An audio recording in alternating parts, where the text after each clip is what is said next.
آغاز میں خبر یہ ہے کہ چیئرمین پیپلز پارٹی بلاول بھٹو کہتے ہیں کہ قومی مسائل پر اتفاق رائے پیدا کرنا ناگزیر ہے۔ بلوچستان اور خیبر پختونخوا میں امن و امان پر خصوصی توجہ دینا ہوگی۔ دہشت گردوں اور ان کے سہولت کاروں کا مقابلہ کریں گے۔ تمام جماعتوں کو ذاتی مسائل کے بجائے ملک اور قوم کے لیے اکٹھا ہونا ہوگا۔ گورنر ہاؤس لاہور میں تقریب سے خطاب کرتے ہوئے انہوں نے مزید یہ بھی کہا کہ عوام کے مسائل کا حل ترجیح بنیادوں پر ہونا چاہیے۔ قومی سلامتی اجلاس میں کچھ سیاسی جماعتوں نے سیاسی مسائل کو ترجیح دی۔ اپوزیشن کو مشورہ ہے کہ تنگ نظری کی سیاست چھوڑ کر عوام کے لیے سوچیں۔ نفرت کی سیاست عروج پر ہے۔ معاشی لحاظ سے پاکستانی عوام غربت بے روزگاری کا سامنا کر رہی ہے۔ گورنر پنجاب کو کہا کہ صوبے کے عوام کو عزت دینی ہے۔ گورنر پنجاب نے عوام کے اوپر نہیں دلوں پر راج کرنا ہے۔ پاکستان مشکلات کا سامنا کر رہے ہیں، چاہے وہ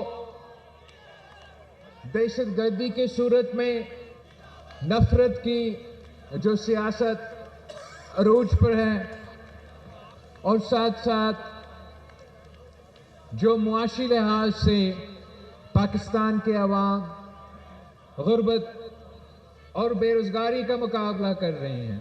نیشنل سیکیورٹی کی اجلاس بلایا گیا اسلام آباد میں، تو کچھ سیاسی جماعتوں نے اپنے ذاتی ایشوز کو، اپنا انا کو،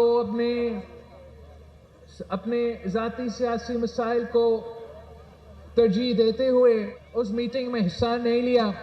آپ نے گورنر ہاؤس کے دروازے پنجاب کے عام شہری، پنجاب کے عوام کے لیے کھول کے رکھنے ہیں۔